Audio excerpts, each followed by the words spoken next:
സന്തോഷത്തിൻ്റെയും ആനന്ദത്തിൻ്റെയും സ്വാധീന ശക്തി നമ്മുടെ ജീവിതത്തിൽ നിന്ന് മാറ്റി നിർത്തേണ്ട ഘടകങ്ങളല്ല ഇത് നമ്മുടെ മനസ്സിനും ശരീരത്തിനും ഉന്മേഷവും പ്രതിസന്ധികളെ അതിജീവിക്കുവാനുള്ള ശക്തിയും നമ്മളിലേക്ക് പകരുന്നു.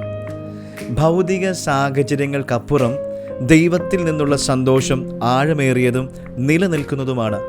യഹോവയെങ്കിലെ സന്തോഷം നിങ്ങളുടെ ബലമാകുന്നുവല്ലോ എന്ന് നെഹമ്യാവിൻ്റെ പുസ്തകം 8-ാം അധ്യായം 10-ാമത്തെ വാക്യത്തിൽ നമ്മെ ഓർപ്പിക്കുന്നു. സന്തുഷ്ട ഹൃദയം നല്ലൊരു ഔഷധമാണ്, തകർന്ന മനസ്സോ അസ്ഥികളെ ഉണക്കുന്നു. സദൃശവാക്യം 17:22. ദൈവവചനത്തിൽ സന്തോഷത്തെക്കുറിച്ചും ആനന്ദത്തെക്കുറിച്ചും നിരന്തരം ഊന്നി പറയുന്നുണ്ട്.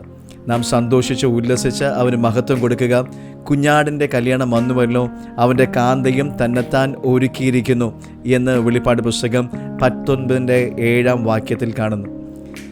ജീവൻ്റെ വഴി നീ എനിക്ക് കാണിച്ചു തരും. നിന്റെ സന്നിധിയിൽ സന്തോഷത്തിൻ്റെ പരിപൂർണതയും നിന്റെ വലത്ത് ഭാഗത്ത് എന്നും പ്രമോദങ്ങളുമുണ്ട് എന്ന് സങ്കീർത്തനം 16:11 കാണുന്നു.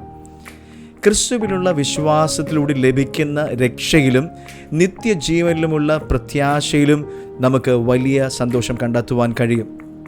നമ്മുടെ ഹൃദയങ്ങളിൽ പരിശുദ്ധാത്മാവിനാൽ പകരുന്ന ഈ സന്തോഷം ലോകത്തിന് നൽകുവാൻ കഴിയാത്തതാണ്. ഈ സന്തോഷം നമ്മുടെ ജീവിതത്തിൽ സമാധാനവും സന്തോഷവും സംതൃപ്തിയും കൊണ്ടുവരുന്നതാണ്.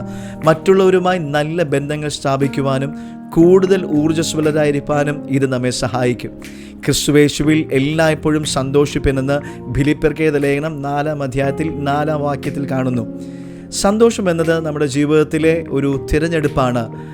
ദൈവത്തിൻ്റെ നന്മകളെയും അനുഗ്രഹങ്ങളെയും ഓർത്ത് സന്തോഷിക്കുവാനും അവൻ്റെ സാന്നിധ്യത്തിൽ ആനന്ദിക്കുവാനും നമുക്ക് കഴിയണം. ഇത് നമ്മുടെ ജീവിതത്തിൽ പുതിയ അർത്ഥവും ലക്ഷ്യവും നമുക്ക് നൽകും. God bless you.